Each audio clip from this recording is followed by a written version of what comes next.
Good evening and welcome to King Arena here on the campus of Wheaton College. We have the final of the Pfund Classic here at Wheaton. So Wheaton College Thunder taking on the Eau Claire Blue Golds. Really cool nickname there. Thank you so much for joining us here on WTSM. My name is Don Crowder. I'm joined by Dalton Van Esselstyn here in the commentary booth. We're right down courtside.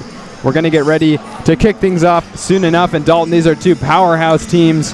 Wheaton College, of course, number 6 in the nation, undefeated at 4-0 on the season. And then Eau Claire playing in the very infamous WIAC conference in Wisconsin. A lot of great teams come out of that conference, and they will be power hungry tonight.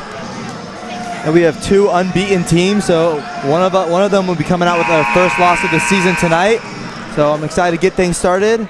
Both teams coming off a win in the Pfund Classic, and I'll send it back down to Don. And we'll get the starting lineups in the national anthem just underway. Nothing changes for Wheaton, but we'll see Eau Claire's. We'll now send it down to the court for the public address announcer.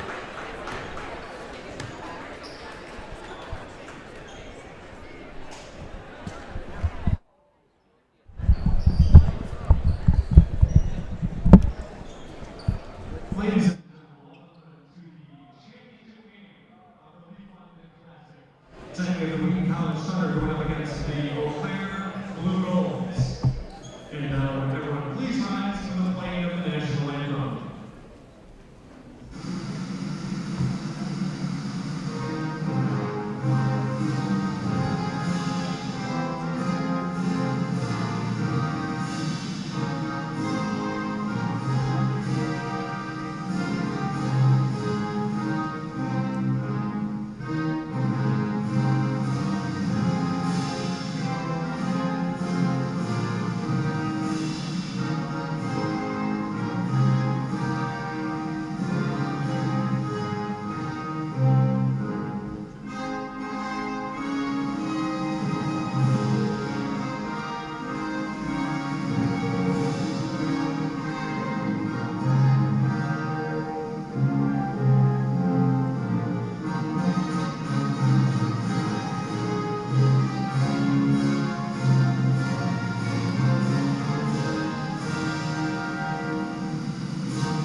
Welcome back to King Arena here on WTSN. If you're just joining us here, we are broadcasting live the final for the Pfund Classic here on the campus of Wheaton College. I'm Don Crowder, Dalton Van Esselstyn is joining me here, providing live commentary for this game, and we just got the starters. We'll read them off once again if you're just tuning into the broadcast. As you see in the huddle there, Alioth, Cruikshank, Adome, Scott, and Considine. Same five that appeared last night in that win against Ohio Wesleyan. And over across on the other side, Eau Claire, starting with David Ijadimbola, Spencer Page, Michael Casper, Brock Voigt, and Carter Brooks. Lots of size, Dalton. We were talking about that before the game. Cade Alioth, a player who is averaging about 15 rebounds per game. He'll have his work cut out for him. Yes, we'll see how Alioth works down in the paint and see if he can get another double-double tonight. It'll be more of a contest down low to get some rebounds, but we'll see what he can do. Early steal after the turnover from Casper. Cruikshank. Alioth goes down hard. And it's going to be an offensive foul coming the other way. We'll see here from the replay. Not sure what I saw on this one, Dalton. I'm not really sure what the call was or what happened there, but nonetheless, Wheaton gets 2 points right off the bat with Tyson Cruikshank getting an offensive rebound and putting it back up. Oh, you know, I thought it was a foul. Did not realize that they just called it a made basket. So 2-0 Wheaton scoring on their first offensive possession. Oh, you know, we're just getting word that was goaltending, the official call right there. So good eye from our tech producer. And the Dome's going to pull up in front rim that jumper. Now bursting forward, poke from behind, the little AAU basketball move right there on Voigt. Alioth did a good job on the first defensive side to poke the ball away for that steal, and there he has active hands on the fast break to prevent an easy layup. So he's staying active early in the game. You can just see in the corner of your screen and now panning over, members of Wheaton College's swim team shirtless and painted in support of the men's basketball team here. It's a tradition that disappeared a little bit due to COVID, but looks to be resurging here tonight. I think the swim team needs to work on their drawing of the numbers, as we see one person with backwards 22. So we'll see if they that has any effect. And let's not keep it anonymous. That someone is Abe Plimpton, Jr. on the swim team. And Andrew Rogers has a 0-1. I think he's going for a 10 there, if I'm correct. But Eddie Scott draws a foul there and earns himself a trip to the line.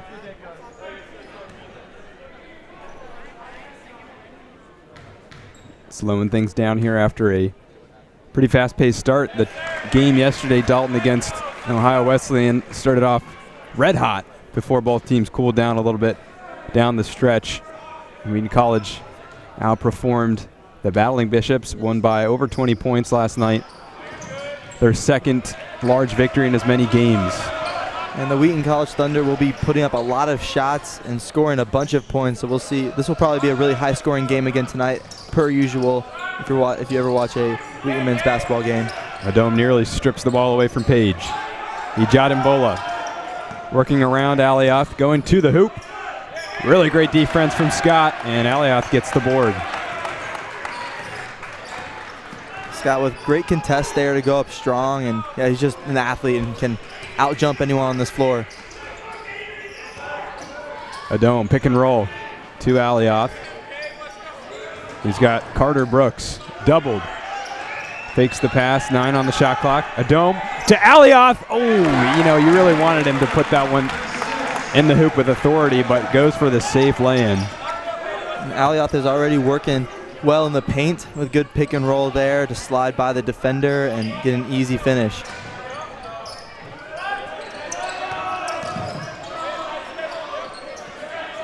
Fighting for position down low is Voigt. Working on Alioth. Faces up to the basket. Scott pokes a hand in and pokes it away. Adome quickly up to Cruikshank. Cruikshank driving inside. Adome deep three. Got it! He is just so good from deep, and he continues to pour it in. Last night he was shooting really well from deep, and tonight he continues that.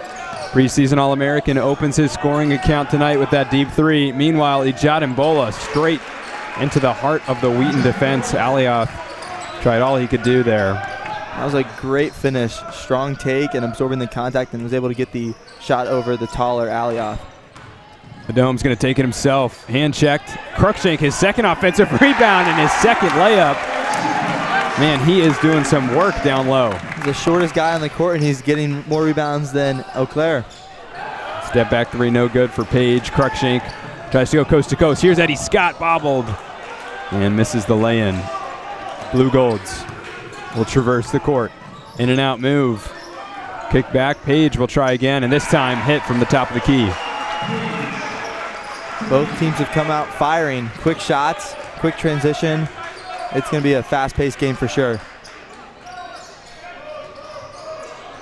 Scott will feed the ball to Alioth, who's going to work down low. Double comes, and Alioth couldn't quite recapture his movement.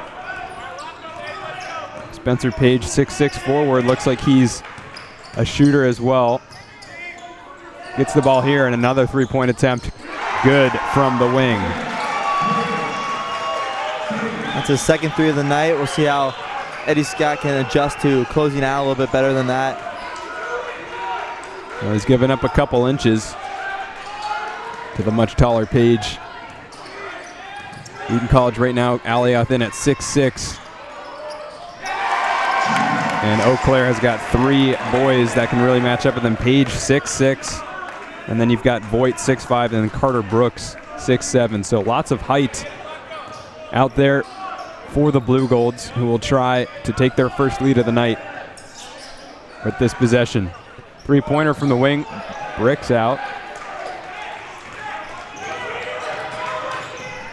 Quickly finds Scott. Scott will take it himself. And an Alioth that should be Wheaton ball, and it is. It does stay as Alioth missed the tip-in. Some early subs here from Wheaton. Chevello and Garza both come in for Considine and Scott. I think they might be going for a little bit of a larger, taller group all around. Eau Claire, a team that shoots 43.7% from behind the arc so far this season. They're a good, solid shooting team, and they're going to test Wheaton's defenders. An offensive foul, I think that's going to be on Alioth.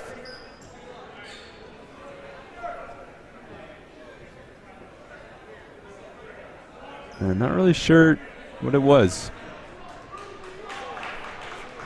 Wheaton retains possession, but we'll see if we can figure out what that call was.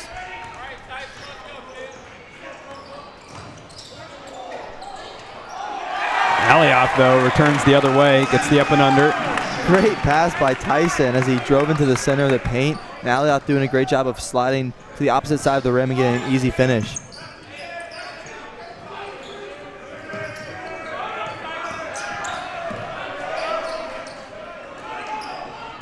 Passing around the side. That's going to be a clear foul there, as Voigt was just held. Let's see here on the replay. Yeah, Alioth is just going to hook that arm. Inbounds play does go to Voigt, who's got to dribble out. Cutting down inside, Casper. Spun around. Here's Nolan Blair. Blair fadeaway on Garza. No good. Rebound is fought hard by Cruikshank. Tyson to the rim. No chance for Blair. Blair's going to have a long night if he has to guard Cruikshank the rest of tonight. And he goes to the ground. Alioth, Tyson, and Garza getting fired up. Great play there from the guards and Cade. We see here Cruikshank just pokes it away, and then we have three Wheaton players dive on the floor for the ball. It just shows the hustle and the willingness to get on the ground and get possession. They earn themselves the ball and get the timeout. So the first timeout of the game, Dalton, you and I have shared our opinion on these timeouts, but certainly that was a good call. It was. There are plenty of timeouts, as we have seen over the past few games, that each team has, but a good use of one right there. See Namie Adom on your screen there, preseason All-American. Opened his scoring with That deep three, just so calm. And the way he carries himself on the court. He's the leading scorer for this Thunder team this season, 22 points per game. A little bit of a press here. Wheaton faced the press last night. It was an easy beat and kick ball right there by Blair. But they aren't really fazed by the press as we saw last night. They work the ball to the middle of the court. As soon as they get it over, they'll get an easy layup. And just like you said, Dalton, they're going to break the press pretty easily. Chiavello offering some pretty good size in place of Eddie Scott. Here he is on the wing. And we're going to see an off-ball foul on the Blue Golds. And a lot of whistles so far, so you'll see that the refs are trying to keep a pretty clean game. I mean, there's some calls that could go uncalled, but I think we'll see a lot of calls from these refs tonight. In the corner, Tyson, no good. And then a really acrobatic rebound from the 6'7", Carter Pushka. On the ball now, Tebben. Great defense from Garza, and Chiavello picks up the steal. Garza's got it. Considine up in the air, then blocked on the turn. Finds his own rebound, picks up his dribble again. Got to get it off to Chiavello, and one. A hectic possession there turns into an and one opportunity for Chiavello. Considine getting blocked, getting his own rebound in traffic. Driving in, a good dish. Chiavello's just taller right there and going up strong with his dominant hand. Eddie Scott's going to come back in. Tyson, 7 minutes in, he'll take his first break. Cruikshank's been pretty active. He's holding strong with Cade for the team lead in rebounds. They each have 4. How long do you think that's going to last, Dalton? I don't think it will last that long. He's just a dominant rebounder, and I think Alioth is going to continue to get a lot of rebounds. He's averaging, 15 on the year? That's very impressive over the first few games. 18 points, 15.3 rebounds. I'll say it again. Depending on how well Wheaton plays, he's going to be an All-American. I mean, this Wheaton team, stronger than what we've seen in recent years. Of course, the Aston Francis days, he put the team on his back and took them to the Final Four, where they fell against UW Oshkosh. But now this team, ranked 6th in the nation, returning a lot of starters from last year due to the COVID pandemic and just the regulations that the NCAA has put on. But Namie Adom, Cade, and Tyson, really the core 3 of a group that last year went 12-1. And, of course, we can't forget that this team is right now missing Colin Uvegas, Luke Anthony, and the wild card, Spencer Peterson. 3 key players that can alter any game played, but when you have 3 guys like Cruikshank, Alioth, and Adom that are all averaging over 15 points, 16.7, 18, and 22, there's not much that the opposing team can do when those 3 guys are just going to have their way. Attempt is missed. Chiavello will backtrack here. The Blue Golds are currently scoreless within these last 3 minutes, so we'll see if they can break the seal. They got off to a hot start. Let's see what they can do to try to create some good offense. And backcourt. And the progression of that was interesting because Considine got his hand to it clearly, but I think Carter Brooks touches it, resumes possession, and then is across the line. Really great hustle play from Considine. He got possession right before he crossed the half-court line, so good call by the ref. Good work staying on the line and watching where the ball and the body were. Scott has it on the wing and will work it around. A couple of starters back in for the Blue Golds.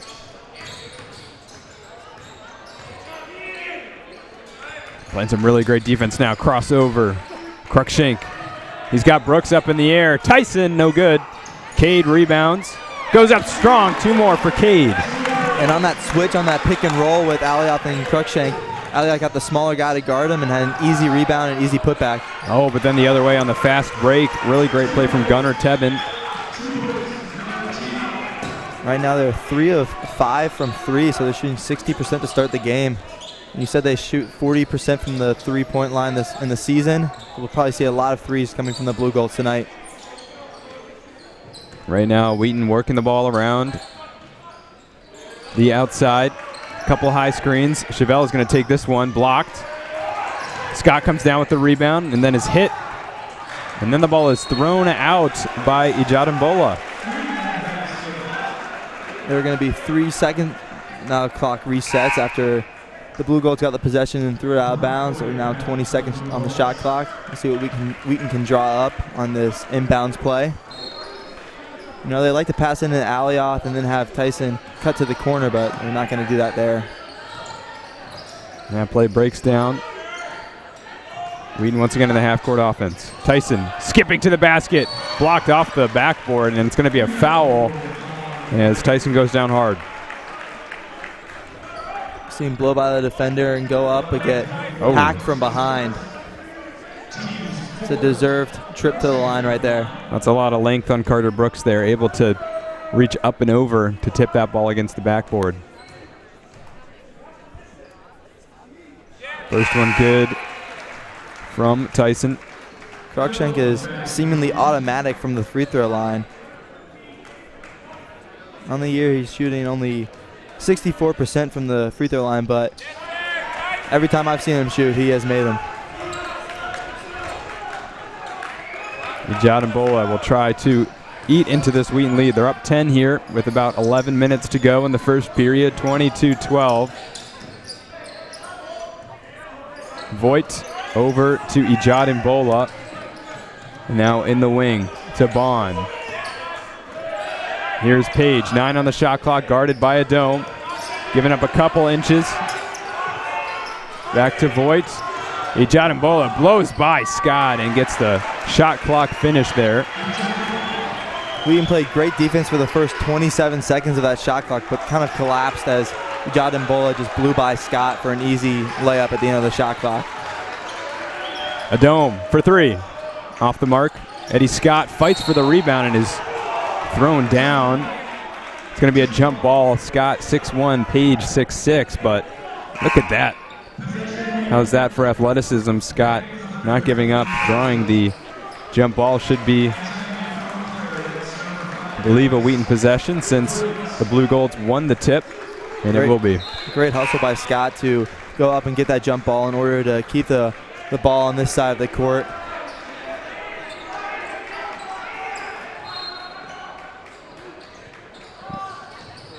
Cade gets it down low. He'll want to go up and he'll get the foul. Pretty easy call there, just like you said, Dalton. They're going to Cade out those inbounds passes. Gets absolutely swarmed. But Tyson there for the follow-up. You know, it's still 4-4 for rebounds. Don't give up hope just yet. Cruikshank already has 8 points, 4 rebounds, and 3 assists, so a good all-around stat line for him at the start of this game, 10 minutes in. You know, I'm not sure if I've ever seen any player in King Arena get a triple-double. You know, there's just not enough time in the game typically, but you never know. We can hope. We can hope. It's today the day. Cade goes 2 for 2.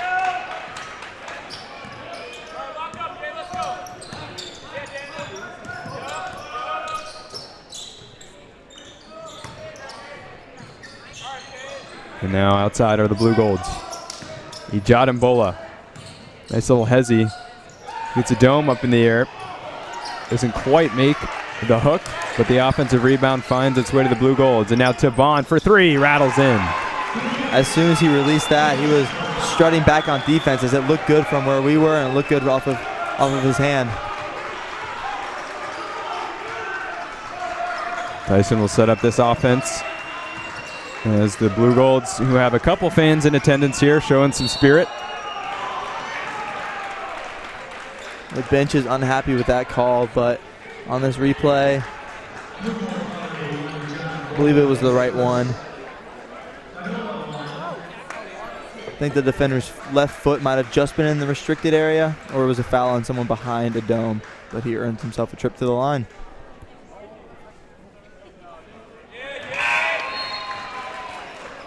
First one good from Namier, having just an absolutely otherworldly year in terms of field goal percentage. He's shooting 63% overall, 60% from three, but then surprisingly 50% from the line. It's one of those seasons for him. It is, and he just does a great job of creating so much separation from the defender that he basically has a wide open shot almost every time. His defensive collapse there as Chiavello and Adome both were guarding the same guy and left a blue gold player wide open under the hoop. Adome, couple crossovers, swings it around to Cruikshank. Alioth, meanwhile, has switched sides. Skip pass over to Scott, and that's going to be a foul and a charge. And it looked like the right call from here, Dalton. It was. Ujad and Bulla got him great position, and Scott lowers his shoulder a little bit and bumps into him. And an offensive foul. So the Blue Golds finding a bit of a respite here. And now find themselves down only 7 with 9 minutes to go at King. Ijad Mbola again to the hoop. We're going to see a foul before the shot, though. I think that one might have been on Scott. So he picks up his second foul pretty quickly. I think we might see a substitute for Scott to come in. And we do. So Cade back into the game. Meanwhile, it'll be Casper taking the inbounds ball out, gets it to Brooks, who finds Ijad Mbola. Page got a dome up in the air. Baseline J, that one's good. It's getting harder and harder to stop Spencer Page from scoring. Yeah, he's doing a good job. He got a dome on his feet there. Almost traveled by a dome when he picked up his dribble. 5-out offense here for Wheaton College. A dome. And the ISO step back deep three. Gets hit, and that's going to be 3 free throws. It's a good thing it got called for the foul. I mean, that was a tough 3-point shot. You'll see a dome get an open 3, and then I believe Brooks closes out, gets under his feet. Yeah, that's a good call.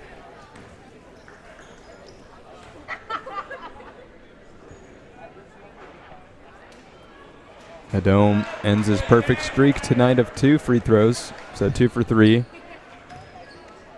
He's got 7 points overall in the game. Wheaton's big 3 are leading the charge with 8 points now for the 3 of them, for Cruikshank, Alioth, and Adome. And Adome will get 1 more free throw right here.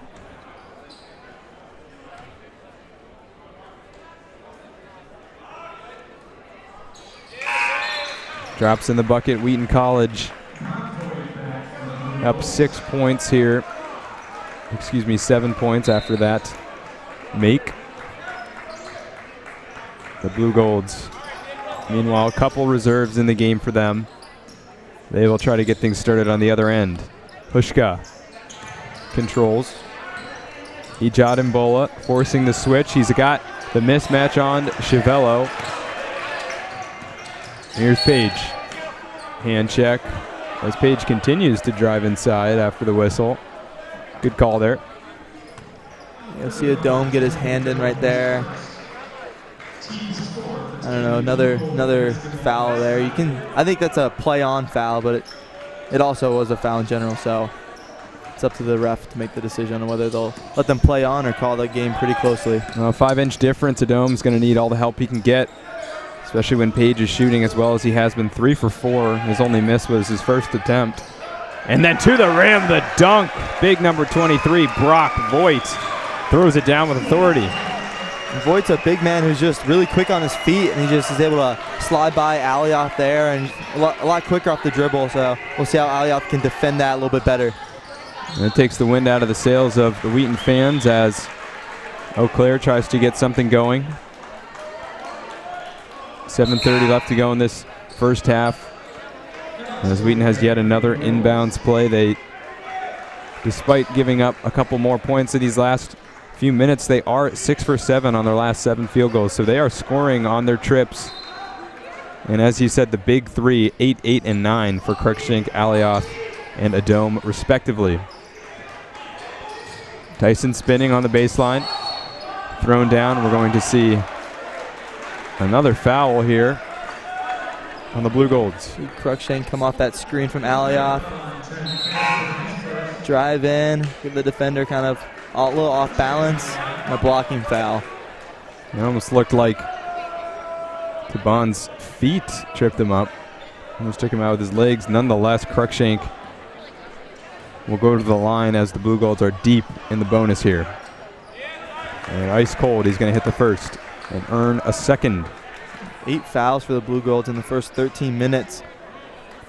We'll see if they can get their team out of foul. I mean, not too many people in foul trouble right now. Voigt's the only one with 2. Everyone else has 1. But 18 fouls in the first 13 minutes is not something you want to see.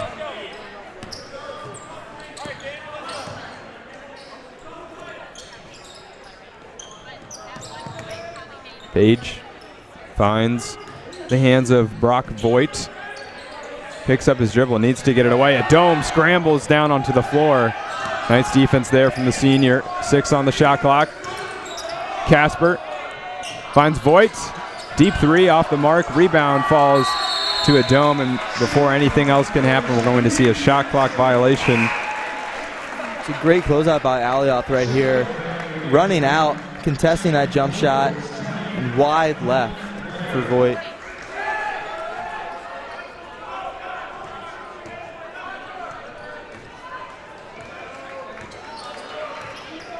Meanwhile, Cruikshank will get things started on the other end. Garza has checked back in, as well as Considine for Wheaton College.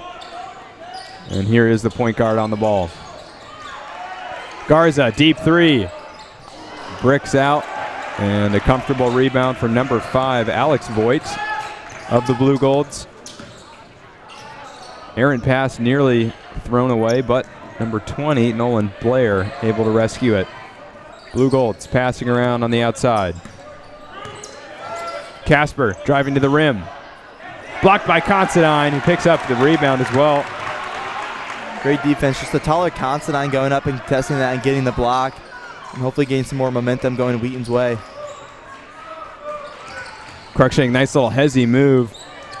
Kicks it out to Chiavello, who's going to have been judged to step out there despite that great take to the basket. Yeah, I think on the pump fake, his left foot just slid to the line. Got called out of bounds. Not a good turnover to have. He had a good line to the basket. Wheaton with only 3 turnovers tonight. Pretty decent measure. Meanwhile, the Blue Golds have double that amount with 6. And to go along with those 8 personal fouls, it's been somewhat of a sloppy game for Eau Claire. But Wheaton College, with just a 7-point lead, really hasn't been able to capitalize too much. Steal from Considine. A whistle away from the ball. Foul on Alioth, I believe.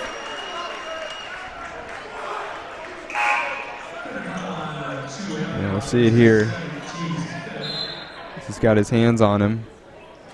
Hold there. Foul was called right as Considine tips it away. It's another one of those maybe you can play on fouls. Not sure. I believe Alioth maybe just got 2 hands to the body there, which is, of course, illegal. But, you know, it's 2 big guys battling down low. A lot of stuff is going to happen. And a dome rises up to block that pass. Only 9 seconds on the shot clock, so the Blue Golds will have to operate quickly out of this dead ball situation. We're seeing a lot of really good doubles as Claire is getting the ball in the paint. Super smart doubles and poking the ball away. Voigt has got to put up the hook and gets Considine on the foul, who looks a bit exasperated there. See on this replay, possible bailout call, but we'll see as Voigt drives in. I think he might have traveled there. I don't know if you saw that, Dalton, but if anything was to happen there, I think that was a travel. I don't think it was a foul. It was the half spin with the right hand, and then he shifted. I don't know. John, I wish we had a camera on you as we saw some good action showing the pivot foot.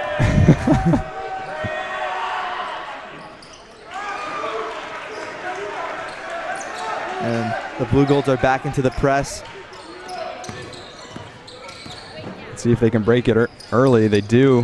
Cruikshank maybe just in the nick of time getting past the line, and now Adome will be able to set something up.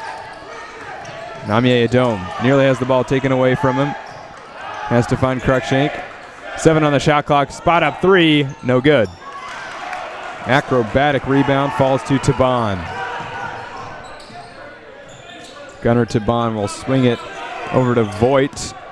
Brock Voigt at 12 minutes. He's played the most out of any player for the Blue Golds tonight. Taban to the rim. No good. A couple bodies rise for the rebound. It's Considine, though, who gets the highest. Shower is yelling at the team to slow it down a little bit. They want them to draw something up, run a play, and get a better look than they had on the last possession. They worked it into Tyson. See what he can do. Beautiful little move. Adome backdoor cut. He couldn't have drawn it up better there as Cruikshank had eyes on the back of his head. That backcourt just has a great connection and a great play call there to get an easy layup. Alex Voigt in trouble. Finds Taban.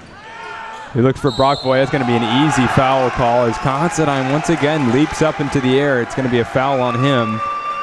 We've seen Adome fall for a couple pump fakes, and now Considine falls for this one right here. They just stay on their feet a little bit better. Do them less harm than it is right now. And we saw this same problem yesterday in the big win against Ohio Wesleyan. A couple smaller guard players were able to get pretty easy looks just by abusing the pump fakes. Considine, Adome, and Scott among those players that seemed ready to bite at anything. This is, of course, a Wheaton College team that is still very strong, but missing defensive specialist Colin Uvegas, who in his tenure at Wheaton has been one of the first names, in fact, the first name on the team sheet whenever you need to clamp somebody. Down low, of course, Luke Peters, old point guard from a couple years ago from Aston's era, was maybe that defensive specialist, but now Colin Uvegas really has been that guy for Coach Shower.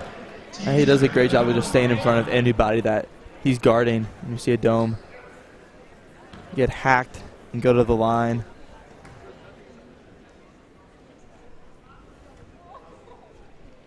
Adome has taken more free throws now than anybody else.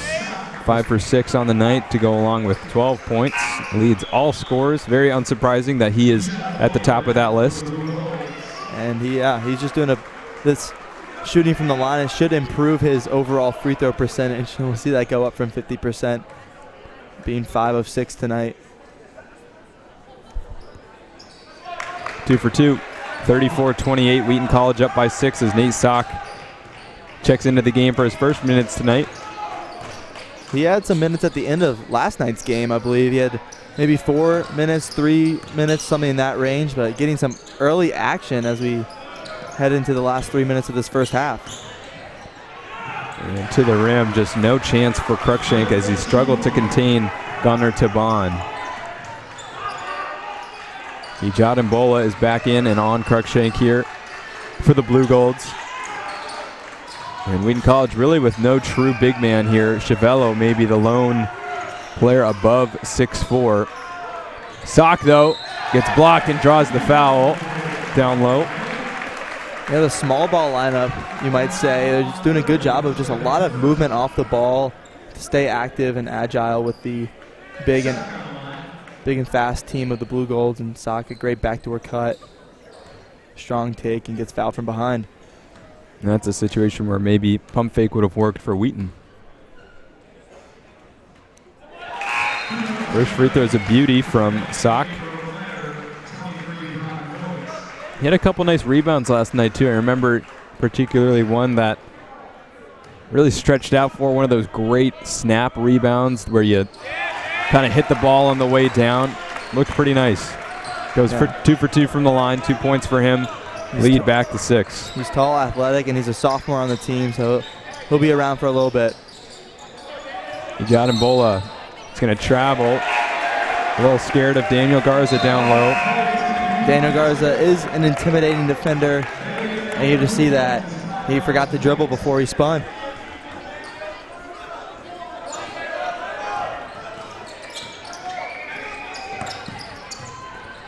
And Cruikshank and Garza, all that is needed to break the press from Eau Claire.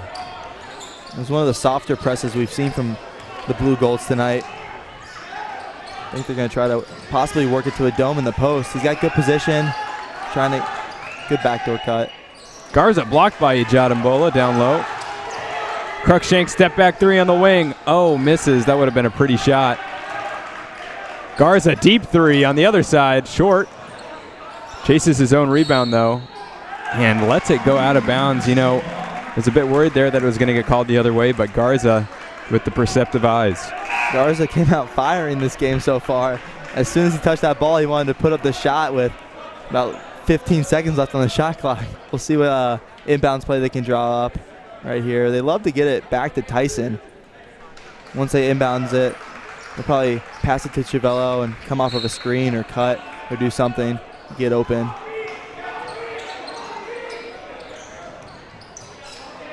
Adome picks things up. Has 10 on the shot clock now. Drives to the rim, gets his own shot, and over the outstretched arms of Voigt, finds a way to put it in the hoop. That's just a strong take. Adome is so shifty around the basket and just finds a way to finish no matter what.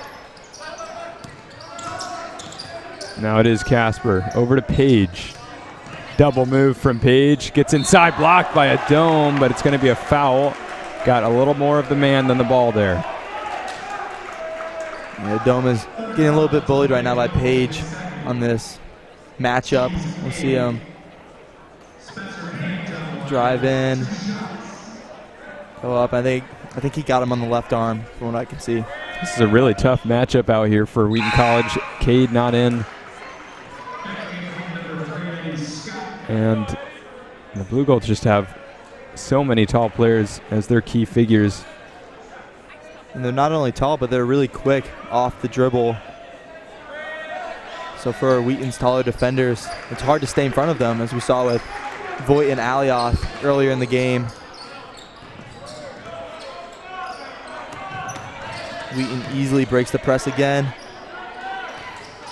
But not really getting anything off of the press. They're just getting into their half-court offense. You know, I think it might just be an instance of trying to slow things down. Wheaton College starting every possession with, you know, a couple seconds off of that shot clock.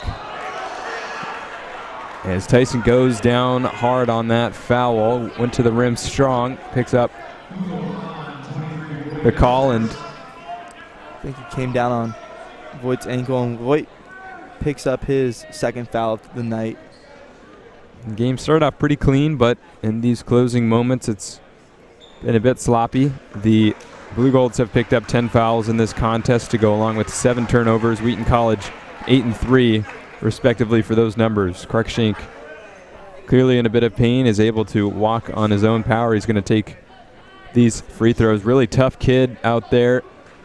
Battles down low with players much taller than him and often comes away the victor. He is very tough and very scrappy down low. And he'll get off a shot and take all the contact he can. And we saw he's a hustler too on the defensive side, being the first on the floor. He's always active around a loose ball. You think Tyson can dunk? I would like to see it. I think he has the bounce to do it, yep. But I've yet to see it in game. Maybe if we'll see a fast break, we'll see him rise up and try to put one home.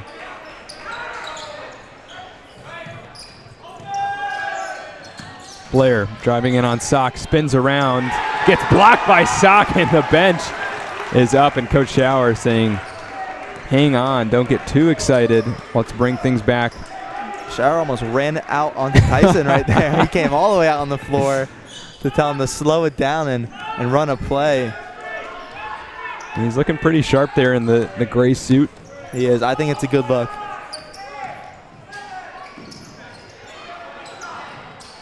We didn't really get to see Coach Schauer throw the jacket around. That's been his trademark in close games. Of course, Wheaton pulled away pretty early on in the second half of last night's game, but tonight a little bit closer. Eau Claire clearly a much better contender. Yeah, they haven't been playing up to their standard. I think their shooting though has bailed them out, shooting 50% from 3 and then 52% from the field. Page once again will make a three, and he will stare down the Wheaton bench. Cruikshank the other way, puts up the half-court heave, doesn't go in. Wheaton College will go into the halftime break up only 4 points. They'll be a little disappointed having given up that three-pointer to Page. 39-35 in favor of the Thunder. Yeah, not the greatest end to the half that you would want to see from the Wheaton Thunder. Shower needs a couple moments to cool off before he heads into the locker room, but a lot to work and clean up for the Wheaton Thunder on the defensive side to close out on these shooters a little bit better. Shooting 3, well, now 4 of 7 from 3 to end the half, only down 4. We're going to take about a 15-minute break here, but be sure to join us for the second half on the Wheaton Thunder Sports Network.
Welcome to the Armourding Center for Music and the Arts. We are thrilled with the provision of this building for Wheaton College, as it allows for professional training, opportunity, and experience for students, faculty, and staff, for many guests who come to this facility. We placed acoustics at the heart of the planning and the construction of this building, such that each room would sound beautiful and would best equip those using those spaces as they train and are equipped for the service to church and society. We are delighted that you are joining us and exploring the possibilities for you here in the Armourding Center for Music and the Arts.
We are delighted that this building supports and encourages, makes possible artistic engagement in ways that we've not known before.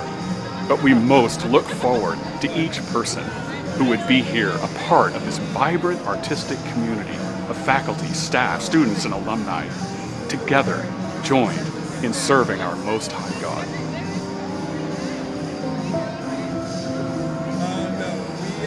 We had a meet last night. It was a 2-day meet because we were at their pool and then they came home.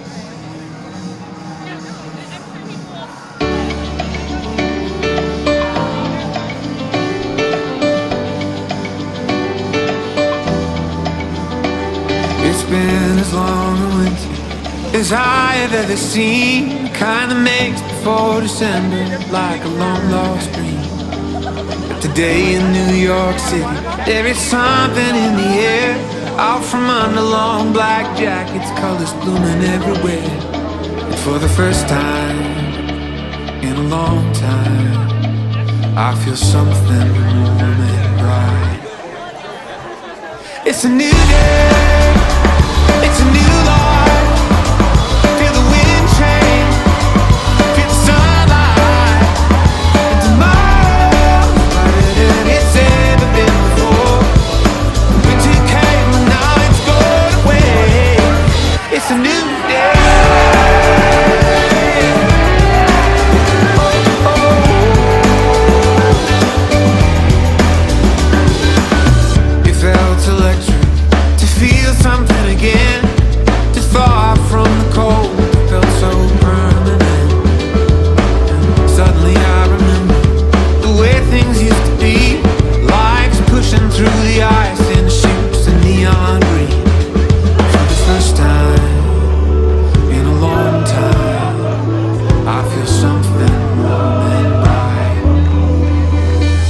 It's a new day, it's a new life.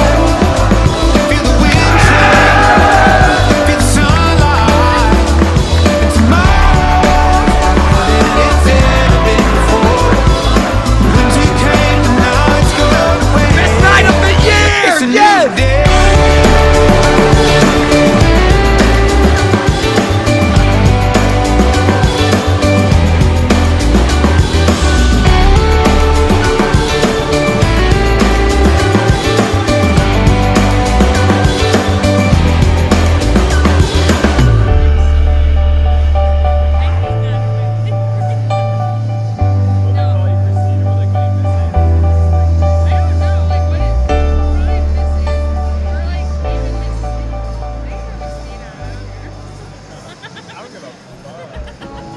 Hello, my name is Julie Davis and I serve as the athletics director.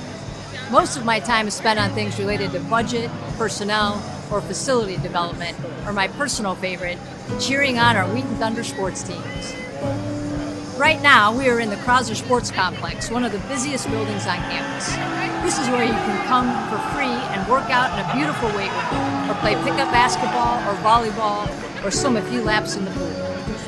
The Krauser Complex is the home of King Arena, the competitive venue for varsity volleyball, men's and women's basketball, and wrestling, as well as the Leader House Natatorium, the home of our Thunder swim teams.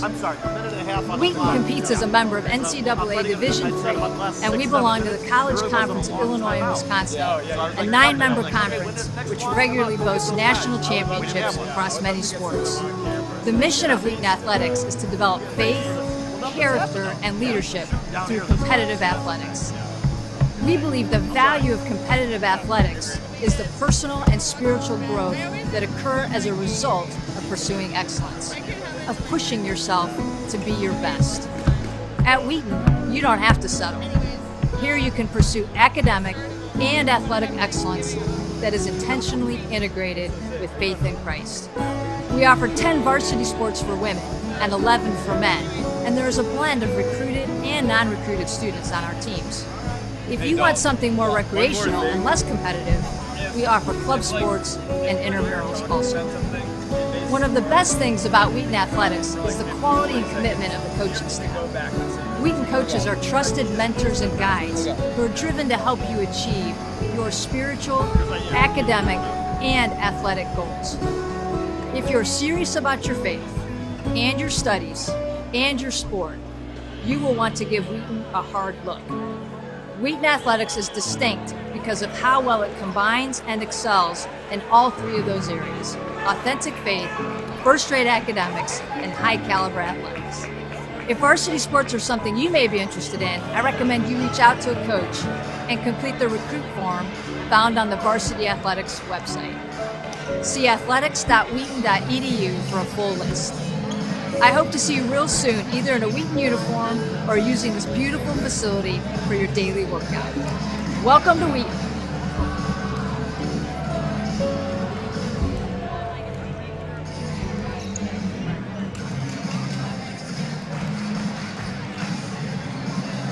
Hello, my name is Phil Reich, and I'm the president of Wheaton College, and I love the fact that you are checking out Wheaton College. This could be just the right place for you to grow. Grow in the use of your mind, grow in the heart that God has given you for the needs of the world. Here are a few things that I'd love for you to know about a Wheaton education. It is Christ-centered from beginning to end. There's not one place you can go on our campus, not a classroom, not a student organization, not an athletics field, not a music performance area, not a dining hall, not a dorm room, where Jesus Christ is not known and acknowledged as Lord. This is a place of grace, where students from all different backgrounds and experiences are brought together into one community and learn to love one another in that community. It's a place where people love to see one another succeed and are willing to help you whatever you need. Wheaton College is also an academically rigorous community of a particular kind. We're a liberal arts college, not politically or theologically liberal, but liberal in this sense, that which liberates, which brings freedom. That goes all the way back to the ancient Greeks. We want to give you an opportunity to fall in love with all kinds of different academic subjects as you choose your courses through our Christ at the Core curriculum, as you explore literature and philosophy and the sciences, as you learn sociology and anthropology and political science and just all the different ways of looking at the world, you will see more completely the design that God has for human beings and the potential that we have for doing His kingdom work in the world. And you'll do that under the loving mentorship of our faculty. True expert scholars, in many cases not only nationally known but world-renowned, some of them leading our rich academic centers. They are also people who love to have personal relationships with our students, to welcome you into their homes and into their hearts. For many of our students, this is the place, both spiritually and intellectually, where you can be on a whole campus full of peers and develop your gifts to the very fullest. Iron sharpening iron. Our hope for our students is that they will make the difference in the world for Jesus Christ that someone with their gifts and experiences can make. You have only one life to give to Jesus Christ and to His kingdom. Could it be that Wheaton College is an important place on your spiritual journey that will prepare the way for everything that is to follow? That is our hope, and we look forward to the day when we can say to you, welcome to Wheaton. What do you usually ask him after a loss? You literally have to ask him what his thoughts are. If you ask anything else, Yesterday you asked me what thoughts were. So the first time I did it, I asked him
Welcome back to King Arena here for the second half of the Pfund Final Classic. Wheaton College up 39-34. It's been a really great contest so far as they take on the battling Eau Claire Blue Golds here on the other side of things. Thank you so much for joining us here in WTSN. I'm Don Crowder, joined by Dalton Van Esselston here courtside, bringing you live commentary on the campus of Wheaton College. So up 4 right now, Dalton. Wheaton has looked the better side, but you would expect them to maybe have pulled away by now. What can they do in the second half to make a bigger impact? They really just got to start shooting better. I mean, the Blue Golds are shooting 54% from the field and 57% from 3, where Wheaton's only shooting 45% from the field and 16% from 3. And based upon those, you would think that Wheaton should be trailing, but the difference maker right now is that Wheaton has taken 20 free throws and made 16 of those, compared to the Blue Golds' 5 free throws, and they've made 5 of those. So that's really the key difference maker in the first half. We'll see if Wheaton can start shooting better. They are a really good shooting team with Adome and Crookshank, who are just great shooters all around. We'll see how if they can start shooting better and raise that percentages, but they just got to really start attacking some more and getting some easy buckets to start the game off. Blue Golds will kick things off. Jadim Bola will carry it up. Spencer Page, number 3, he had a great first half, led all Blue Gold scores with 13 points, shooting 80% from the field. Really tough to contain him. They missed their first shot, and Wheaton now comes the other way. Putting Page at guard, in the guard position, in the small forward position, it really gives a mismatch no matter who's guarding him for Wheaton. So he's really able to get a shot up over the defender and get an easy three. And once again, Cade gets double teamed down low and doesn't see the second player coming. It gets poked away from him, and we will have a Wheaton ball underneath with 9 on the shot clock. A dome on Ijadimbola. Step back in the corner. Rattles home. And he loves the step back right there. That's a long 2, not a 3. Wheaton College up by 6. Page, step back of his own. Finally off the mark from Spencer Page. Cruikshank will push things up the floor. Crossover. A dome for 3 on the wing. Rims out. Here's Ijadimbola. To Michael Casper, who finds Page. Passes just absolutely nowhere near Voigt, and it's scooped up by Cade Alioth, who has 3 steals tonight. And the narrative you like right now, Don, is that Alioth only has 4 rebounds compared to Cruikshank 7. So you see a smaller guard out-rebounding the big man who's averaging 15 rebounds on the year. And Cade, who hasn't been too much of a three-point threat this year, misses his first attempt of the night. I believe that makes him 1 for 7 on the season from behind the arc. Brooks defended really well there from number 2. Up the floor now is Cruikshank. Crossover to the rim, blocked. It'll stay on the court as Brock Voigt got a nice hand in there. You can see Cruikshank drive in. Great defense by the Blue Golds as they collapse in and double that as Cruikshank goes up. We're seeing that a lot. I mean, anytime anyone gets in the paint, we'll see a double. And not many times have we seen a pass out. The dome, hard foul on the wing. Once again, it's just a late challenge coming in hot from Voigt. Voigt again goes into his landing area, and the dome's going to take his 8th and 9th free throws of the night. It's been a physical game for both these teams. Eau Claire picking up their 12th foul of the game. And Adom's made and taken more threes than the entire Blue Gold team. He's now 7 for 8, and the Blue Golds are only 5 for 5.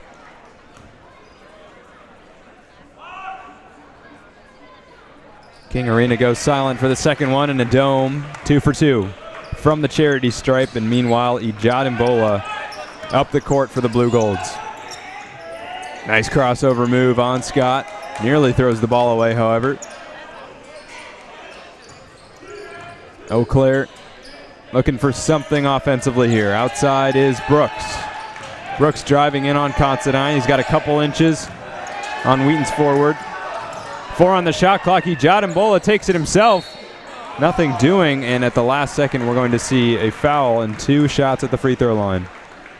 Another instance there of Wheaton just having great defense the entire shot clock, but it's not a good foul as Ijadimbola drives in and earns himself a trip to the line for the Blue Gold's 6th and 7th free throws of the night.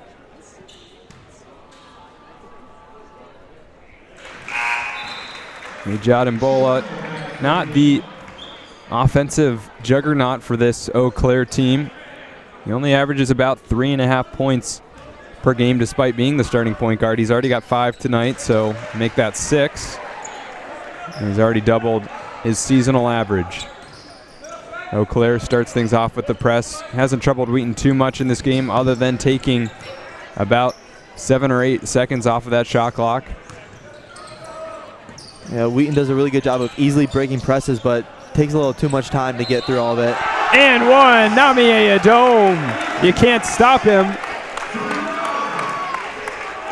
Adom with a great take. He gets the ball on the baseline. Finishes with the right hand and one, and the student section is loving it as Adom nods his head, telling them, that's just what I do. 21 points for the senior guard, who will now take his 10th free throw. And he'll make it, Dalton. Before the game, you did think that what was it, 40 points or 50 points from Adom tonight? What was your prediction? I think I said 30, but at this pace, I don't know. I think he just has the killer instinct to take the game over, and we could see 40 from him tonight. That would be something to see in King Arena. He's fighting with Page, and this time able to stop the 6'6" Spencer Page. And in the second half, Adom is already playing much better defense on Page. Page is a little frustrated with that point-blank miss, but Adom is doing a really great job guarding him the second half. Adom going inside on Ijadimbola. Double coming, hits it off the side of the backboard. Not the best shot, despite the mismatch down low. And here's Page coming inside, just drops that one in the bucket. And Page gets his 15th point of the night. He's really doing a good job scoring for the Blue Goals, being the main source of their points tonight.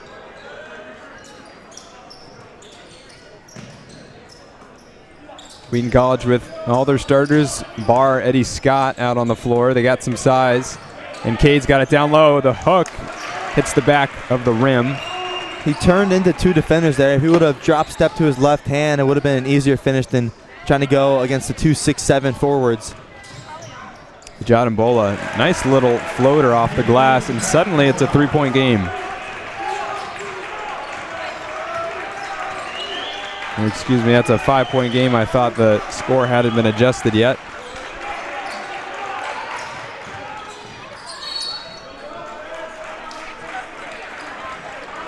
And the foul there on the floor as Wheaton will maintain possession. We'll get some subs in from both teams. Daniel Garza is providing some good minutes off the bench tonight. Chavello heads to the Pine. And Garza didn't play in the season opener against Benedictine, but 11 minutes tonight. He played significant chunk of time last night in the victory against Ohio Wesleyan. And he's on the ball now. In the corner, Adom for three. Rims out. Couple players rising for the rebound. And we're going to see a bit of a call switch here. It'll stay Wheaton possession. And the student section is loving that. The ref on the baseline called it the Blue Gold's ball, but then the ref on the sideline said no. It went off of them, and Wheaton will keep possession on this side of the floor. They'll do the same play, except this time with Cruikshank. Garza. Daniel Garza up and under. Gets his own miss and can't quite find pay dirt. He stayed in the air for a while there with almost an acrobatic finish, but unable to convert. Cutting down inside. Alex Voigt working in on Adom. That's a really nice hop step. And the lead at 3, 46-43, as the Blue Golds look to be in contention here. I'd like to see Adom just try to isolate and get an easy bucket like right here. Blocking call. Adom will take some more free throws. It's always a bit nerve-wracking whenever a player goes that strong to the hoop. You don't know if it's going to be a defensive or offensive foul. I think were his heels on the restricted area right there? I think it might have been a foul on the guard chasing him down to Bond. Couldn't quite hear the call. Nonetheless, Adom, free throw number 11, and it's a make.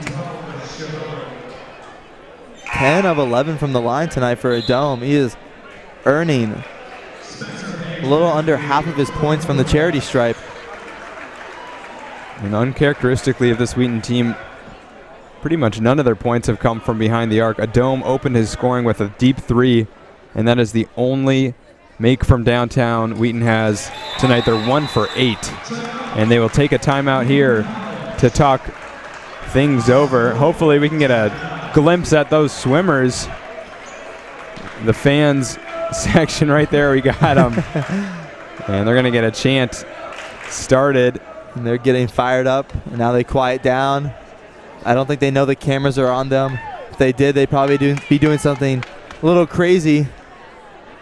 Just 5 tonight, but hopefully that number you can see once Abe Plimpton turns crazy. around, you might be able to see that his numbers are backwards for the viewers. He turns a little more. You can see his 22 is not so much a 22. It's more of an SS. SS. He's got the hearts under the eyes. He's got a little something on his shoulder there, but he's loving it. He might be trying to get the baseball team's attention as a shortstop instead of 22. So the fans out here, you can see a little bit. The attendance is pretty healthy. Of course, that right-hand side of the gym has only two lone sitters there. They're going to be providing some good energy, hopefully, and maybe distracting the Blue Golds when they're at the free throw line. I mean, there are games here in King Arena come conference time. Those big Titan matchups, Wheaton taking on Illinois Wesleyan, Wheaton taking on North Central. Those games are full capacity. A couple thousand people cram into King to watch those two teams go at it. And, of course, Wheaton, number 6. I believe Illinois Wesleyan is number 4. So the CCIW just has some great basketball teams and always a good contest during the conference play. North Central number 10. I think that rounds it out. I'm not sure the last time a conference had 3 teams in the top 10. I'm sure the WIAC at some point had it with all those UW teams. And during that timeout, Shower was trying to draw up something on the defense and on the offensive side. Tyson misses a 3 there. We'll see what answer Wheaton has for this tight game on the defensive side of the court. Oh, Carter Brooks for 3, and he finds it, so it's 48-48. The score has not been tied since 0-0.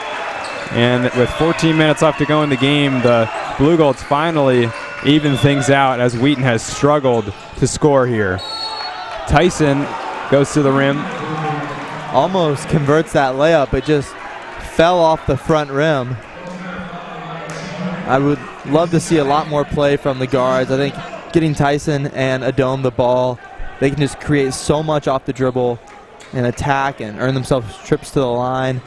And we'll see Tyson take 2 free throws here.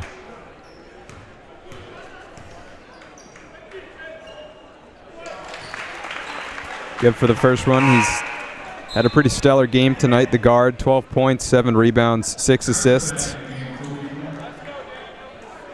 Let's hope he can get a few more rebounds and a few more assists and see a Wheaton triple-double tonight. That'd be awesome. Goes 2 for 2 from the line. That puts him at 7 for 8. And Wheaton back up by 2. Hushka to Bond, flicks it away. Chivello picks up the steal. Here's Considine. Tyson in the corner. Might get trapped here, but goes baseline. Considine has it using his size to Adome. Adome cutting in, off the glass, and one. And they call it on the floor? Oh. I thought that was in motion of going up for the shot. I'll see it here on the replay. It looked like Adome picked it up pretty early, but you never know. He takes a dribble. Right there. I think he's going. I think that's an and one. Yeah, I don't know how that's called on the floor. We'll get a timeout for the Blue Golds meanwhile. So Dalton, much more even game than last night, as the Blue Golds are 3-0 and no team to be messed with here. Got a lot of size, got a lot of heart out there. And it's in games like this where you miss a Colin Uvegas, a Luke Anthony, or the Spencer Peterson, where they just Colin Uvegas is a positionless defender where he will guard anyone on the court and guard them well. And Luke Anthony, who's a taller and bigger player as well. It's in games like this where you need that extra size against teams like the Blue Golds, where they are just tall all around.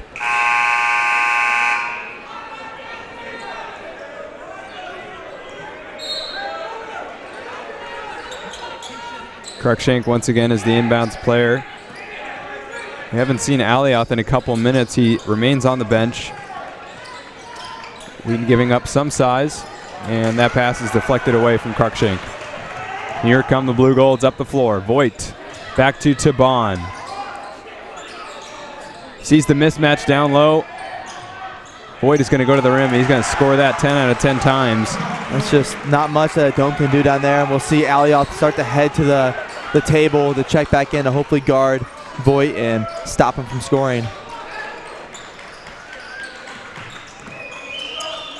Considine finds a dome.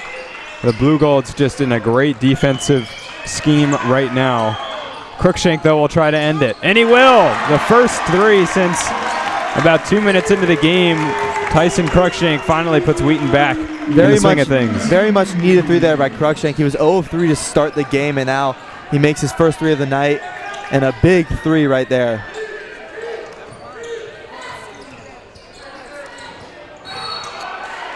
We're going to see a foul here on the off-ball play. Wheaton College called for it.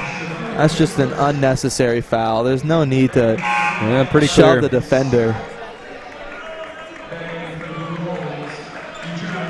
The Dome heads to the bench as Scott and Alioth check in. Garza as well will take a break.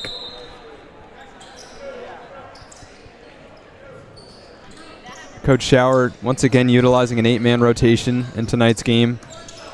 The Blue Golds have moved a little bit above that 11-player rotation for them. And Voigt. He shows the bounce, but it's not really, it doesn't really mean anything when you travel clearly before the play. So fair enough. Ijadimbola picks up Cruikshank early. 12 minutes to go as Wheaton College hangs on to a 3-point lead here at King Arena. Considine, double move inside. Eli Considine again gets fouled. Wheaton will go to the line. 23 for 27 tonight from the free throw stripe. Great take by Considine. You'll see him get out on this wing, jab left, go right, get past the defender, and go up strong for the foul. He makes the first. Considine, who hadn't scored yet until that point, 22 minutes, but only 1 point. Goes 2 for 2 from the line. Puts Wheaton up by 5 here. But the Blue Golds looking more and more dangerous as this game progresses. Another travel, a costly turnover by Ijadimbola. The bench is loving it. That's 2 travels for the Blue Golds. Oh, good Just call again. Doing a little shuffle on the court. Maybe the Cupid shuffle. Yeah, I wonder if that'll work its way into the halftime music rotation. Tyson steps out And there. he steps out. That was close. I want to see this again. He didn't. He totally didn't step out. Oh, that's a horrible call. And the ref had a great line of sight there, but just blew the call. That is a horrible call. And really unfortunate for Tyson because he's not going to know. He's going to just feel bad about it. We're giving up the turnover. And then Ijadimbola will draw the foul on the other end. We see here Ijadimbola gets the ball off that screen.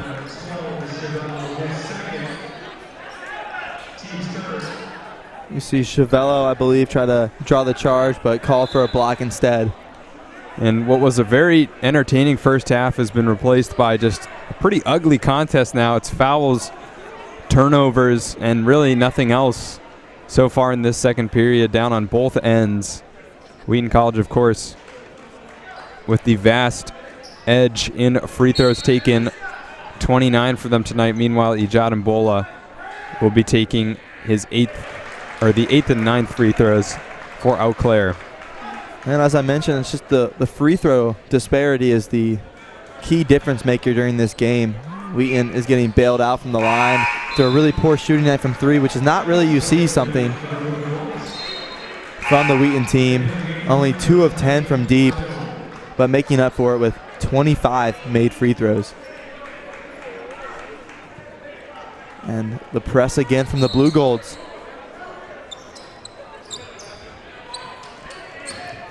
They swing it back to a dome, hopefully. Scott will just keep it himself. Chavello gets it down low to Cade. Cade could work here on Voigt. Voigt goes down, Oh, It's going to be a charge. I don't know, he man. sold that. He sold that so well. Let's see this replay here. Oh my goodness, that's tough. I think the NCAA needs to institute the fine rule for a flop like they have in the NBA. For D3, $10 fines. That is just a clear flop. Should have been a no call. The other swing of things, Hushka somehow able to tip it into the basket. Goodness. Wheaton just unlucky on both ends of the floor now as Eau Claire cuts the lead to 1.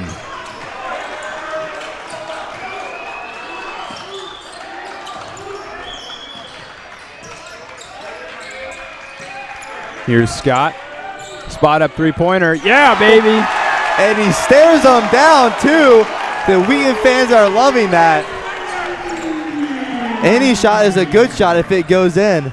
And Eddie Scott stares down his defender. Oh, Chiavello up in the air from Page, who just answers. Calm and collected, turns around, back on defense.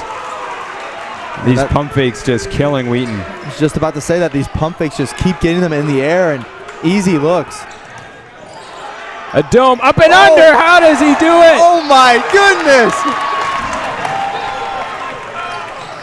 I did not think he was going to be able to get anything off and just slides the ball under his defender. Now in the corner, Page deposits it into Voigt. Voigt in on Considine, able to rattle it off the board. Eau Claire just dominating Wheaton down low here. You mentioned it was a little sloppy, but now it's a little more back and forth with some buckets here and there. It is an entertaining second half.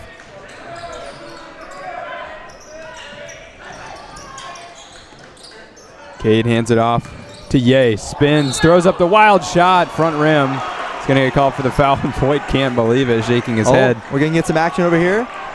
Dalton, you know, you can't reach over the booth. We're going to have to find you next. We might have to. I got a little too excited.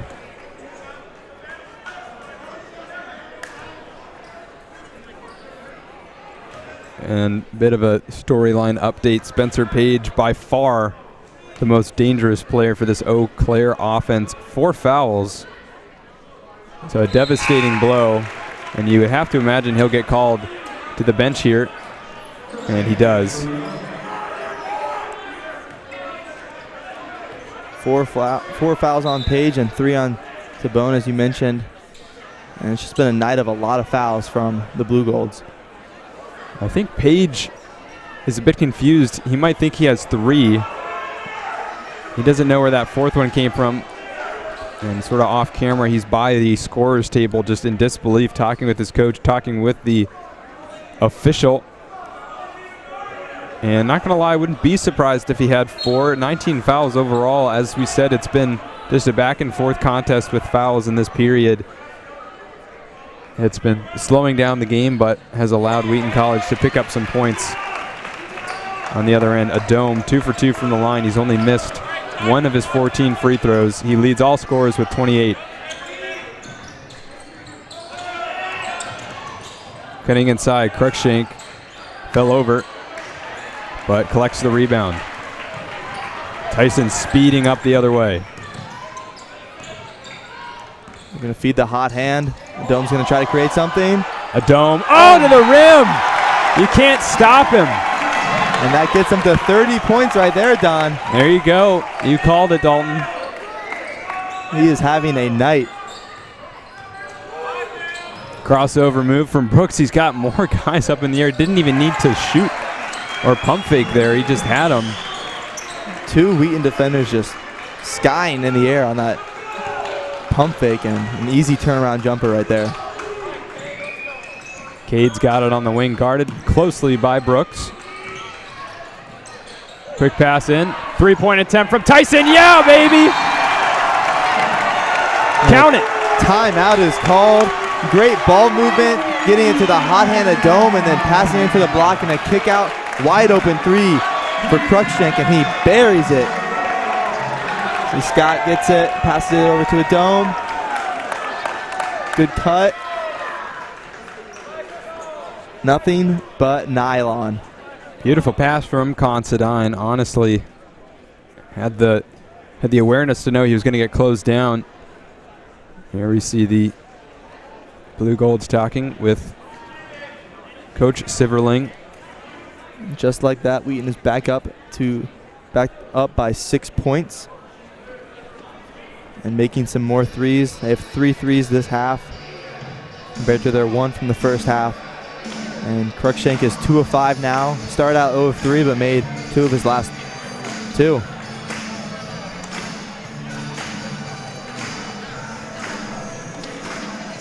Wheaton College in the huddle. Coach Schauer. This is where he operates in crunch time. This is where he typically shines as a coach. We'll see the game plan he emerges with. But Wheaton College once again leaning heavily on their stars. Tyson Cruikshank with 19, and that man right there, big number 20 with a big 30 burger tonight so far. 8 for 13 from the field goal, but doing most of his damage from the charity stripe. 13 for 14 from the line. And he's earned a lot of those points just by taking it in strong and getting hacked as he goes up to the rim.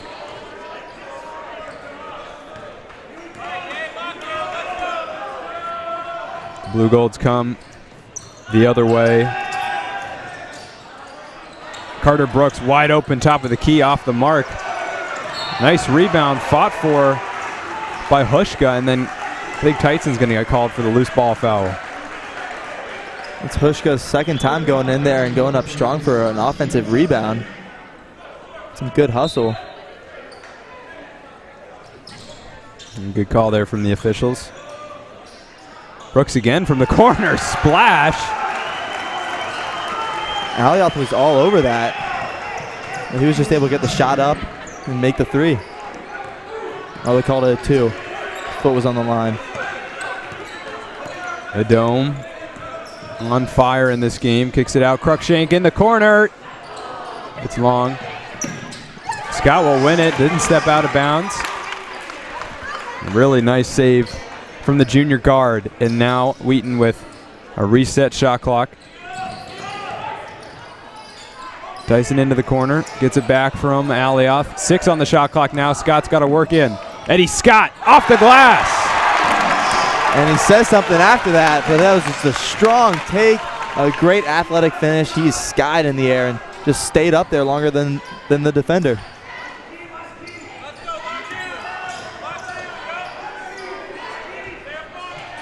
Pass is tipped. The Dome didn't even see it, but had that hand up.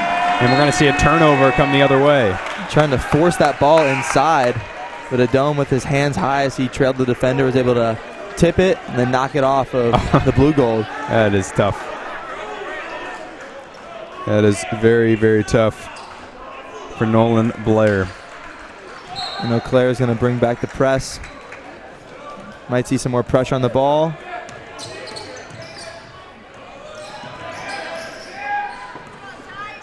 It's broken easily. Chiavello over to Alioth. Now in the corner, here's Tyson. Yay on the wing. Tyson's wide open for 3. Off the mark. Rebound falls to Casper.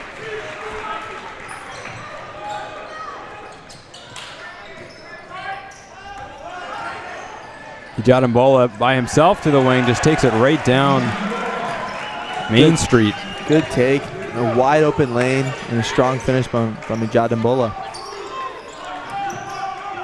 Namier, quick step inside. Yay on the other end, 32 for the guard. There is just not much that the Blue Golds can do to stop a Dome tonight. I think Wheaton just needs to give him the ball and get out of the way, and he will get a shot off and most likely make it.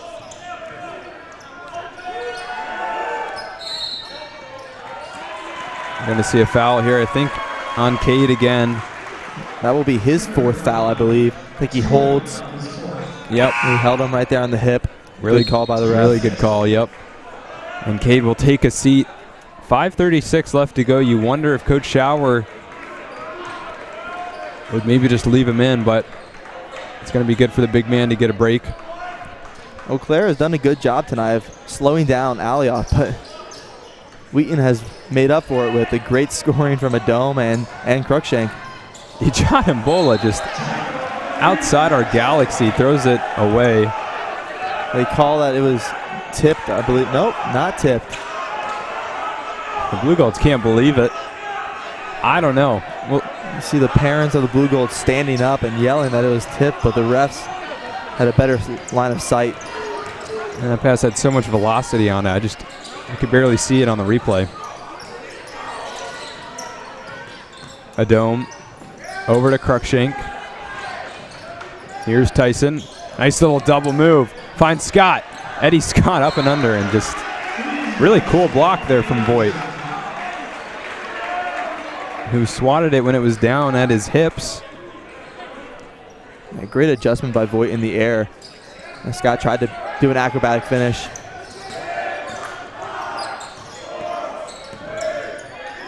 Long two, Adome. Cruikshank with the rebound, offensive board. Came skying in and an easy putback. No one else was there to rebound the ball. I thought he was about to slam it in.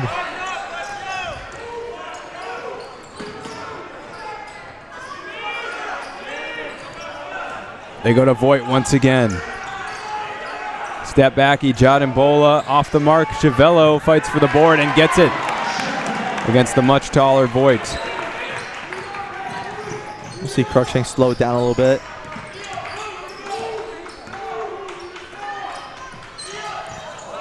And wild pass from Considine nearly takes out a couple of our silent warriors, the cheerleading squad.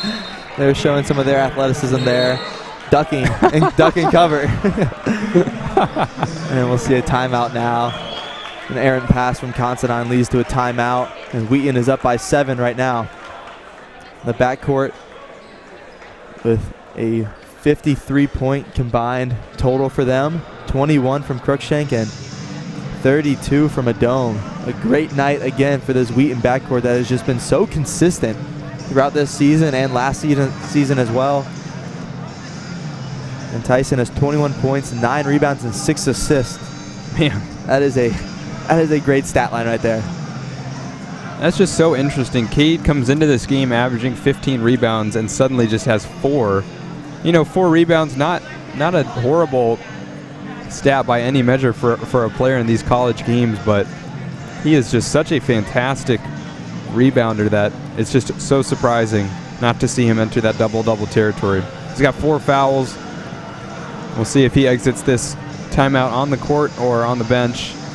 Meanwhile, over for Eau Claire, Mr. 18 points, Spencer Page, who's still shooting a blistering 60% from the field. He's got 4 of his own personal fouls, so Coach Siverling will have to make a decision about when to put him back into the game. And we'll see him come out of the timeout on the court. So bold adjustment there with the last 4 minutes to trust Page to not pick up another foul. We'll see what they will draw up out of this timeout. Blue Golds rocking with most of their starters out there, so a 6'6", 6'5", and 6'7" trio. Here's one of them, Voigt, down low, and just working on Considine.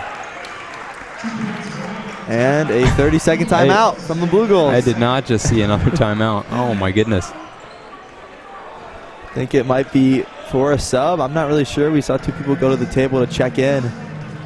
Maybe just taking Page out for the defensive possession. I feel like that's a bit too much micromanagement if that's the case. I also think it's a little too premature to do that. You'll usually see that around the 2-minute marker, around 1.5 minutes left, but with 4 minutes left to try this scheme of keeping him in on the offensive side, pulling him out on the defensive side. I just think it's way too early for that.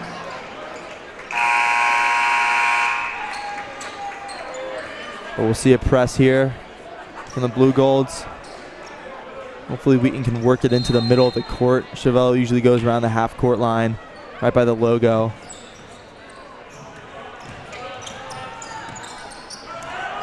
We'll find it over to Cruikshank, a bit worrisome there. Crossover move. And Wheaton has a chance to rest here. Eau Claire wanted the travel there, but they're instead going to give up the foul before the shot. Let's see here, Cruikshank gets the ball, tries to go around, but is bumped by Voigt.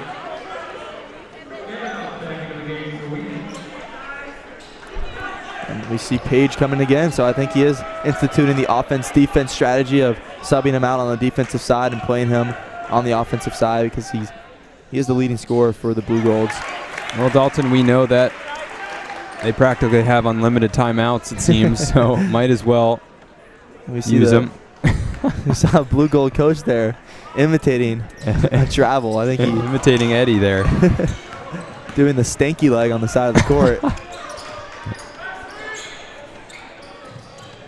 Eau Claire on the other end. Carter Brooks spinning, kicking out. This could be dangerous.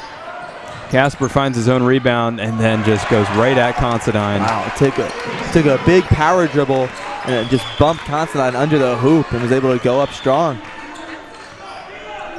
No dead ball, so Page remains in the game on the defense. As Wheaton holds on to a 4-point lead. Oh, you've got to be kidding me. Considine called for the offensive foul here. And once again, it's Brock Voigt. Come on, man. Kelly, a little bit of a shove there, but I don't know. Voigt's done a good job of selling some stuff tonight. He sold the charge on the bottom of the bottom of the paint, and he's did a good job of helping sell that one too. And he calls a hold. Off-ball foul. Hopefully it's not on Cade if you're a Wheaton fan. I think it's on Chavello.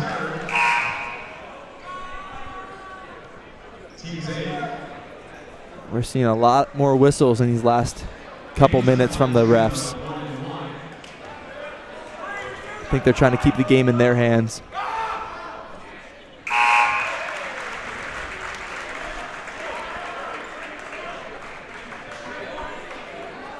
And Page makes the first there. 3 of 3 now from the free throw line. Gets the friendly roll to get up to 20 points for the game. Alex Voigt checks back in to replace Page. 3 minutes to go in this contest. Wheaton appeared to be making a push for a bigger lead, but the Blue Golds have just been hammering away, playing some really great defense out there, and the lead is now cut to 2. They're just like some gnats, and they just are always around. Namier bobbles it, gets past Voigt to the rack. I think Wheaton just needs to continue to do that. Just feed Adome the ball. No one can stop him tonight. He will create some shot that will go in. They really got to play through him in these last 2.5 minutes. Carter Brooks picks up his dribble. Cruikshank nearly loses track of Carter Brooks. Front rims it, and Cruikshank can't pull down the rebound. Fresh 20-second shot clock here for the Blue Golds. Voigt in the corner. Blair blocked by Adome. With authority, just spikes that ball away out of bounds. Not today. Not today, Blair.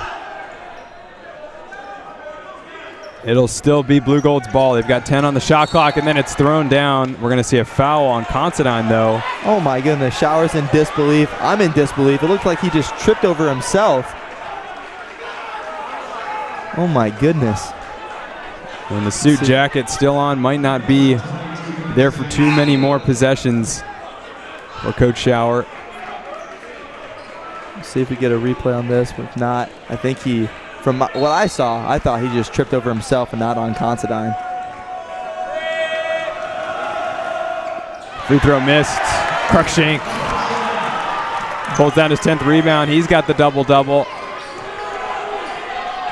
Ball does not lie, Don. Adome gets past Voigt once again, up and under.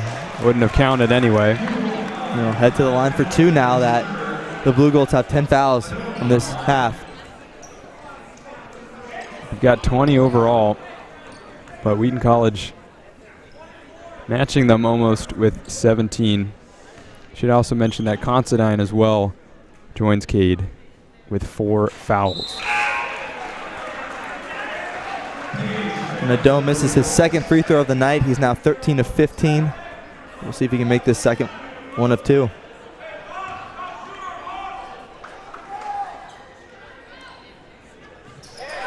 Good from number 20. That puts him up to 35 points in the contest, easily beating the next best, which is Tyson at 22. 1:45 to go in this contest. Blue Gold's down 5. Carter forced to get out. Chiavello pulls up the steal. Nick Chiavello with a key defensive stop. And the Dome was calling for it there. He wants to slow it down and keep the game in his hands. And he has done that tonight, controlling the tempo and controlling the game with his scoring. Here is Namier Adome. Coaches are yelling for him to get out. Namier to the rack. Yep. And the fans are losing their minds. He is just having a night.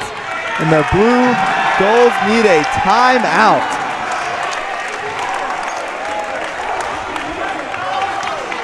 You see the coaches are yelling at Considine to get down to the baseline and let a Dome go to work. He eyes up his defender, a little in and out. And he just can create any finish. He is having a great night of 37 points, 11 of 17 from the field, 1 of 4 from deep, and 14 of 16 from the line. Coach Silverling pulled another timeout. He was looking in his pockets and found some loose change here. Not sure how many more he's got in the game. 1:06 to go. Finds his team down by 7 points. We'll see what they can draw up here. They'll probably drop a play for a quick 2 or a off-ball screen for a 3. The ball will be on the sideline, right around the half-court line, as the teams start to leave their huddle.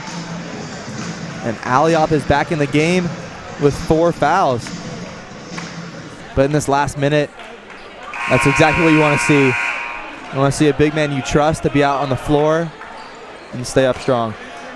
Eau Claire shooting very well from behind the arc, 46.7% on the game, and Brooks will inbound it in. He's got 2 threes of his own. They do look for Page and get it to him. Page goes down low to Voigt. Cade's got 4 fouls, can't do too much defensively. You have got to be kidding. There's no way he has a timeout. We'll get a replay on this timeout. But you see Voigt, Aliop is not going to drop his hands there to foul out. And it'll just be an easy finish for Voigt. We'll get a little Miley Cyrus action over the loudspeaker. I'm not sure if that's the move, Dalton, in this situation. I don't think it is, but some of the fans are loving it. The cheerleaders, who are usually quiet, are really getting into this song now. We have Sofia Hernandez showing off some of her moves. And the swimmers are hyping her up too, as the Blue Golds call what seems like their 10th timeout of the night. You know, I'm looking it up, and it says in NCAA college basketball games you get 4 75-second timeouts and 2 30-second timeouts. Why do they need 6 timeouts? I don't know. There's literally no reason to have that many timeouts. I think it's for Coach Smith. I think that's why they have that roll in for the Blue Golds to have their 6 timeouts.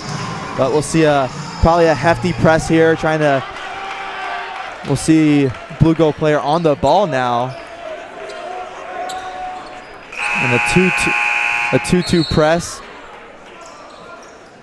Still a 5-point lead. Tyson doesn't get trapped, able to slip by his man, and then gets fouled. So the Blue Golds go for the early foul here and send Tyson Cruikshank, one of the best free throw shooters on the team, to the line. He just did a great job of turning and seeing that there was no one in front of him on that trap, and was able to just blow by Eau Claire on the sideline and then draw a foul as he collected it on our side of the court. Oh, misses the first one. 8 for 11 now from the line tonight. So even with the make, it will stay a 2-possession game. If he made both, it would have been a 3-possession game.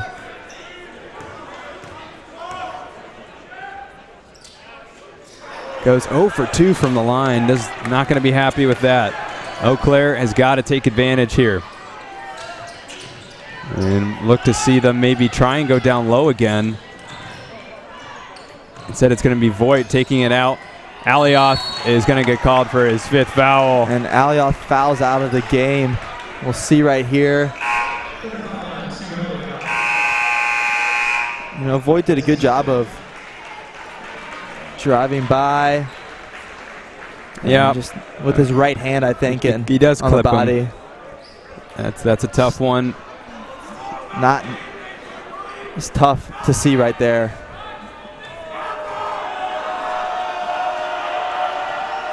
Voigt's got 16 points of his own here and has been a pretty good shooter.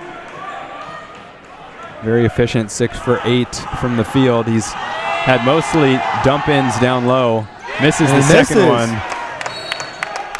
And it's then tipped out. And we're going to see Wheaton get the call here and get possession of the ball. A big miss from Voigt. And now Wheaton has the ball and a timeout. Wow.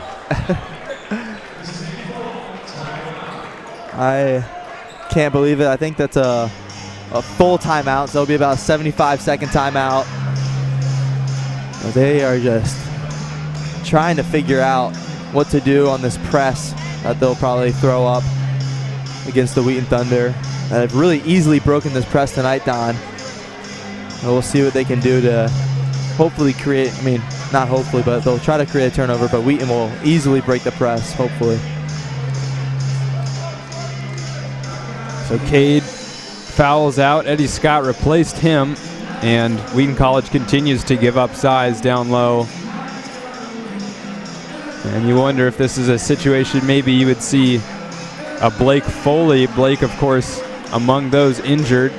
Spencer Peterson as well, a big body down low, could also be a candidate to get some reserve minutes at the 5. We will see the small ball lineup with Alioth fouled out, as you mentioned, Don. And they're setting up for the press break.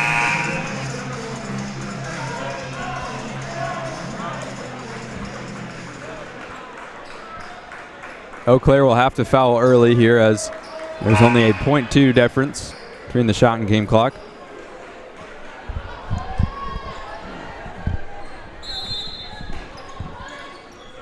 Chiavello with the inbounds. Can't go anywhere and calls the quick timeout. Smart timeout, but another timeout. So they weren't really able to get anything on that press break. I'm not really sure about that call from Coach Schauer, having all your players line up either at half or on your half. You know, we got the 2 fans. You see the dad relaxing and his son enjoying the game. We'll see what we can do now if they drew up something different. Maybe a dome will screen for Scott, and then Scott will screen for Cruikshank.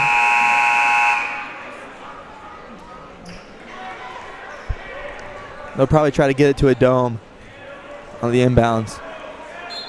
All players in the backcourt. Maybe had Cruikshank there, but they go to a dome who is fouled. And they are not happy with that call. But we'll see this replay right here. Passes it in. I mean, come on. I mean, I don't know what Hushka is expecting right there, but it's clearly a foul. That's a good way of putting it. What does he expect? He basically hugged the dome and puts his arms up.